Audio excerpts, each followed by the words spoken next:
Hi, my name is Cindy Rang with the Fabric Patching in Freighter, Washington, and today we are going to do block 8 of our Jaye's Bouquet block of the month.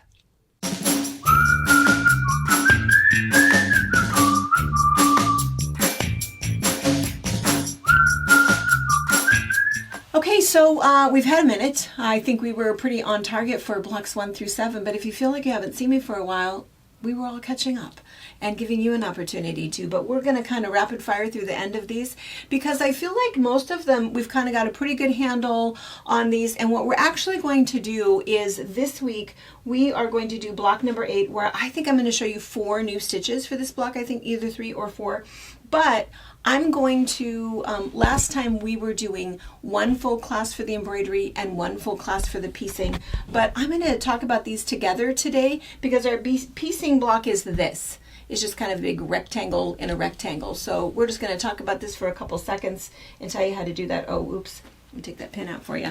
And then we're going to do the same thing next month. Next month we have, or next week, I'm not sure. I think maybe it's every 2 weeks. We're doing block number 9 and block number 9. We don't have any new stitches on block number 9, so we're gonna talk about this for a few moments, and then most of our time will be spent talking about piecing this block. No matter what, the class is fairly short. We're going to get through this fairly quickly. If you're new here and you don't know what we're talking about, this is the Jaye's Bouquet quilt. It is lovely. She does such a nice job with this. We still have the pattern available and her other patterns and her other books in our store at fabricpatch.net. You can find that all online, or it's linked below. We no longer have kits, but this is one of those really nice things that if you just have some leftover stuff at home, it'd be pretty easy to put together a quilt in the colors that you'd like. The other thing too is we did a lot of fun stitching with all of these colors for all of the flowers, much the way that she did, but I have seen a couple that are done and it's all just done in soft neutral tones, and all of the stitching is done in one color. So that's another option for you. You don't have to make yourself crazy with what is color number 14. All right, so what we're going to do is we're going to start with this. So let's get a little bit closer.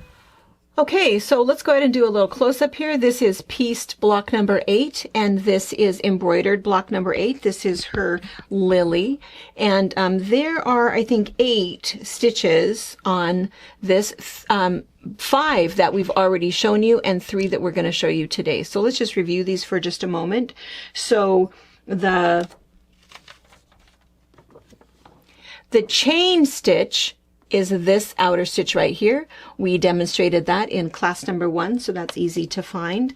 The scroll stitch is this really cool outline here. I'm going to show you that today. The next one is the blanket stitch. The blanket stitch is right here. So you can see this is the edge of the blanket stitch and they're going this way. So it's almost like a backwards, kind of a really cool effect. And we demonstrated the blanket stitch in class number 2. So you can find that pretty easily. The stem stitch is right here. So we've got a stem stitch here. And we've got a stem stitch here. So all of this outline of these leaves are all done in the stem stitch, and we demonstrated that one also in class number 2. Next we have the fly stitch, and it's just kind of fun. So she does this fly stitch all right here. Pretty large fly stitch, so you would want to do the stitching, the outline first, and then you would fill in with the fly stitch. And we already demonstrated the fly stitch in class number 1. The next one is the feather stitch, and the feather stitch is up here. Just a really nice, fun, kind of organic feather stitch. Also demonstrated in class number 1. We've done this in most of these we've done in multiple blocks already. And then we have the pistol knot. This is the first time we've seen the pistol knot. It's really just a French knot with a tail. I'm going to show you how to do that today. And this red one here is all the pistol knot. The other one I'm going to show you today is the seed stitch, like one of the easiest ones you're ever going to do. Super clever. And these little brown seeds are the seed stitch. And then the last one is the back stitch. And you'll see the back stitch. She's used quite a bit. She's got them here. She kind of did some outline. Oh, maybe that's it, because yeah, this is all stem stitch. And the difference really between a back stitch and a stem stitch is really just width, of course, the depth of the stitch. And we've talked about that in previous classes. So, all right, so now that we know what we're looking at, we're going to go to the table and I'm going to demonstrate these 3 stitches for you. Okay, so here again is block number 8, and I'm going to start with this little scroll stitch. This is where she puts it, and just a little reminder, I mean, we are at block number 8. We've talked about a bunch of these before, but of course, as you're tracing your blocks, this is the size. She gives you a really nice close-up stitch, but the actual size of your block is this size, and she does tell you where all of those stitches go. We went over those just a second ago, but we're going to do the scroll stitch first.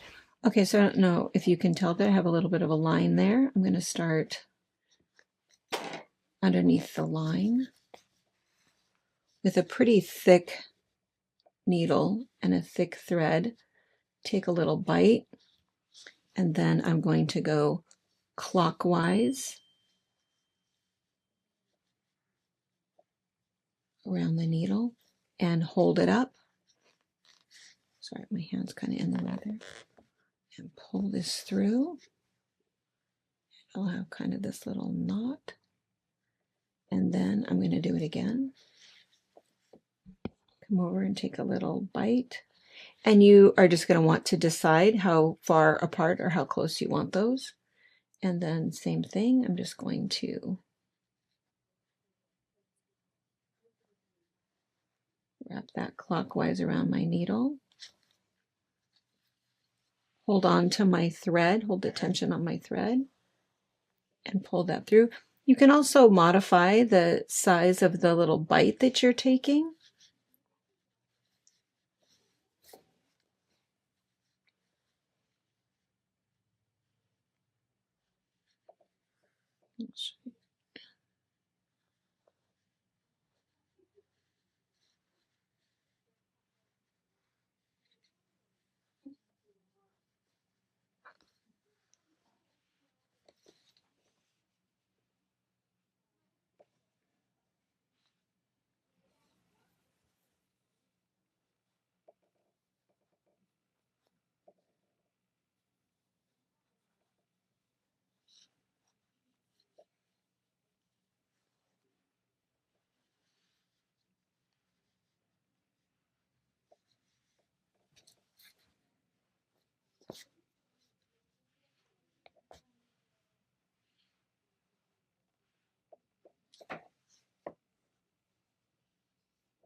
All right, so that is the scroll stitch. You can see that it'll start to change if you're using a variegated thread. And again, you can decide if you like a big bite, a small bite, or medium bites. My suggestion would be to decide which one you like and then be fairly consistent with your, and just, you know, practice a little bit on your little practice piece and decide the size that you like.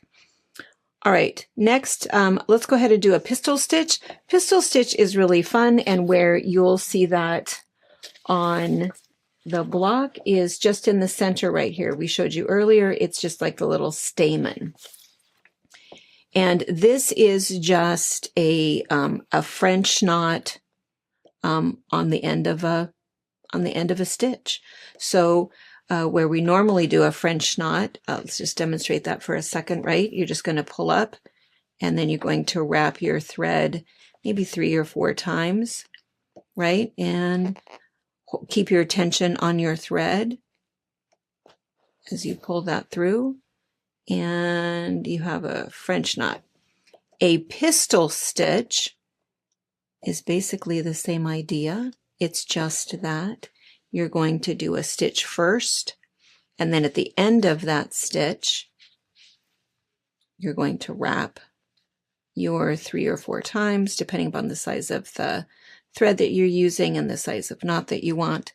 And then you're going to put your French knot at the end of that stitch. Remember to hold your attention. And that's a pistol stitch. And they're kind of nice. They're sort of wispy. They are oftentimes used as a stamen. Oops, yeah, I have to hold that up for you guys.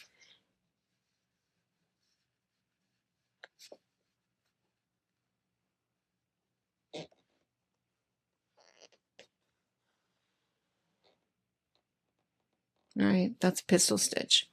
Okay, the last one that we're going to demonstrate today is the seed stitch.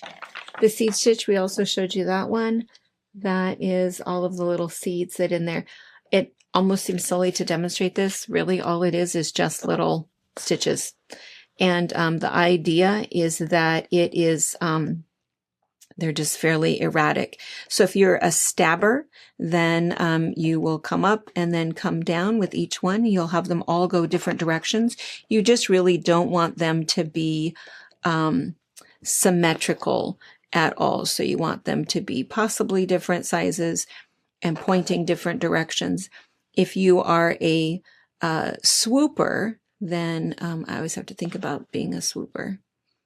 Swooper will do the whole thing in one movement. We'll see, even thinking about it. I can't do it. She's thinking real hard. I know, I'm thinking really hard. Let's see. Yeah, I think a swooper you have to do, I don't know. Anyway, you can do the whole stitch as one movement, but anyway, that's your seed stitch.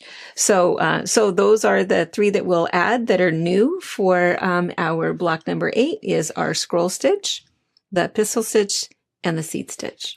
All right, and our piecing for block 8 just could not be easier. It's just basically a square and a square. So we've just got our 8.5 inch by 2.5 inch piece and some 2.5 inch squares.